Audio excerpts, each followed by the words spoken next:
मला माहित नव्हतं. म्हणजे मधु भाऊ आमचे खूप जुने सहकारी आहेत, पण 21 वर्षांपासून हे चालू आहे हे मला आज माहीत झालं मधु भाऊ.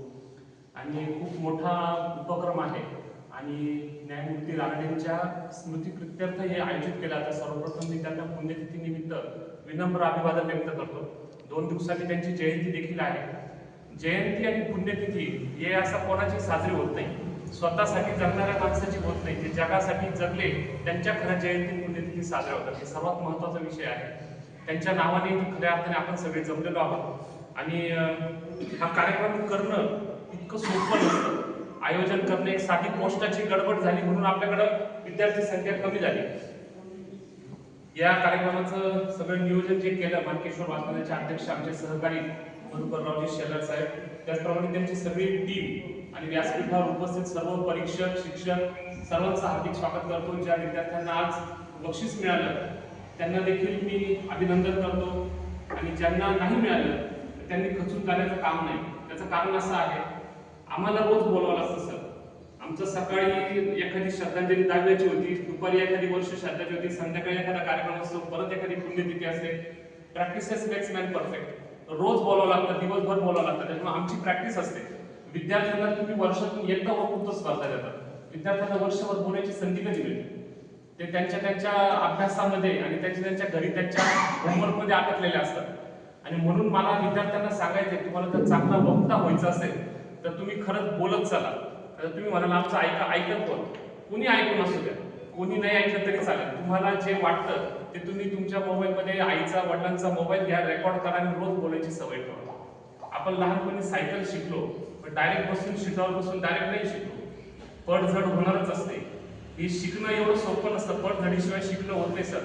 त्याच्यामुळे रोज प्रॅक्टिस ठेवा. प्रॅक्टिस झाल्याशिवाय आणि रोज बोलल्याशिवाय ती शक्य होत नाही.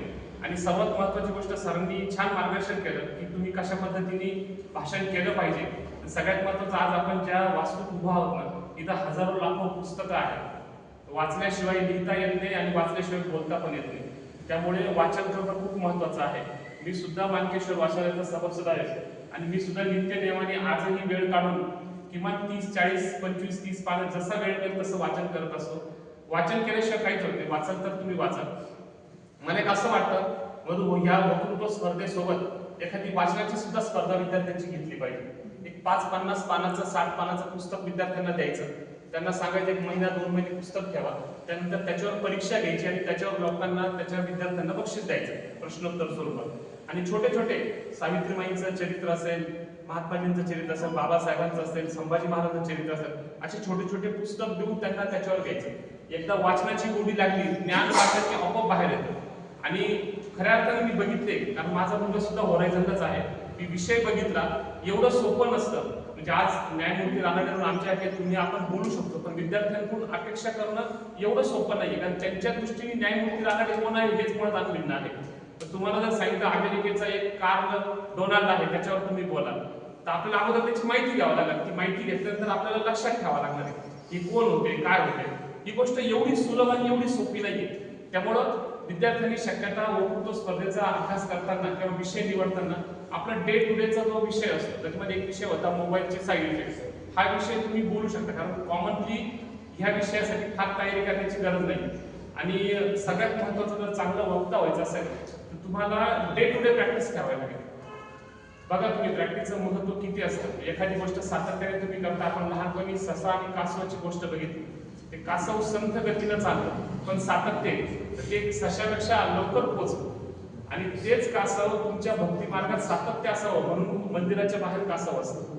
तर तुमच्या भक्ती मार्गात सुद्धा तुमच्याकडून सातत्य असलं पाहिजे. एक स्थिर वेग असला पाहिजे, मात्र सातत्य असणं गरजेचं आहे. एक कथा आहे, तुलसीदासांच्या चरित्राची ती कथा आहे बरोबर.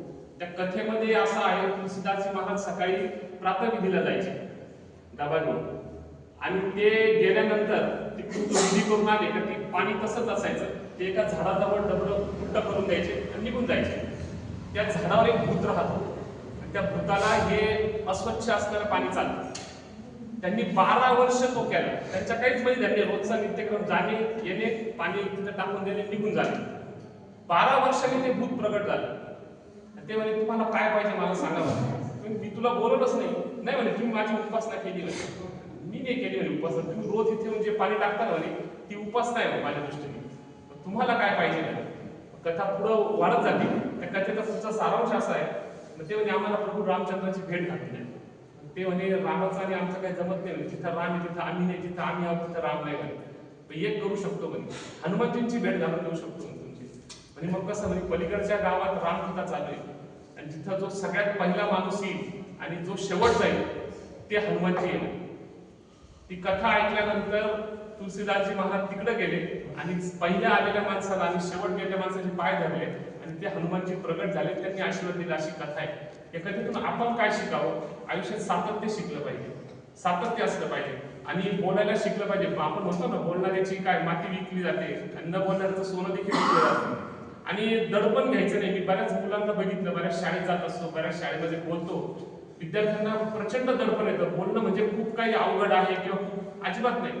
आणि बोलण्यासाठी काही लोक पुस्तकं लावतात, काही क्लासेस लावतात. क्लासेस तुम्हाला फक्त एक मदत करू शकतात, मात्र तुम्हाला एखाद्या विषयावर बोलायचं असेल तर तुम्हाला त्या विषयाचं ज्ञान घेणं आवश्यक आहे आणि त्याच्यासाठी तुमचं वाचन वाढवणं खूप महत्वाचं आहे. एखादं वाचनालय लावा, तुम्हाला वेळ कमी असतो, अवांतर एक 2, 5, 10 पानं रोजच्या अवांतर विषयाचे वाचा. समाजात काय चालू आहे, वृत्तपत्र वाचा, एखादं चरित्र वाचा, त्यातून तुम्हाला बोलायला शिकेल, ते तुमच्या ज्ञानात देखील भर पडेल. ज्ञान असल्याशिवाय ज्ञान बाहेर येत नाही.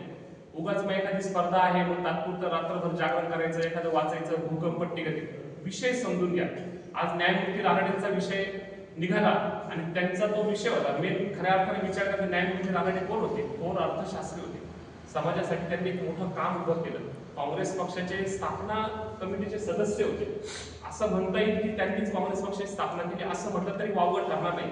अशा महान व्यक्तिमत्वाला मी विनम्र अभिवादन व्यक्त करतो आणि खूप छान उपक्रम मार्केश्वर वाचनालयाच्या वतीने या ठिकाणी आयोजित केला जातो. त्यांना देखील धन्यवाद देईन. एखादी वाचनाची स्पर्धा आयोजित करा, आम्हाला बोलवा, काही पारितोषिक असेल आपण देऊ. एक छानसा उपक्रम आपण वाचनाचा वाढू, कारण वाचाल तरच वाचाल असं म्हटलं जातं. सर्व विद्यार्थ्यांनी ज्यांनी सहभाग घेतला त्यांना शुभेच्छा देईल. दडपण न घेता मन मोकळेपणाने वक्तृत्व शिका आणि पडझड होतच असते, अजिबात दडपण घ्यायचं कारण नाही. कोणी आलं लगेच आणि खूप मोठा वक्ता झाला असं अजिबात होत नाही. जगाच्या पाठीवर असं कोणीच वक्ता नाही जो आला आणि डायरेक्ट धडाधड भाषण करायला, असं होत नाही. त्याच्यामुळे चुकणार आहात, चुकल्या त्याच्यातून तुम्ही सुधारत चाला, पण प्रॅक्टिसेस कंटिन्यू ठेवा. मी तुम्हाला सर्वांना शुभेच्छा देतो. मला या ठिकाणी बोलवलं, माझा सन्मान केला त्याबद्दल देखील मी आयोजकांना धन्यवाद देतो. थँक्यू.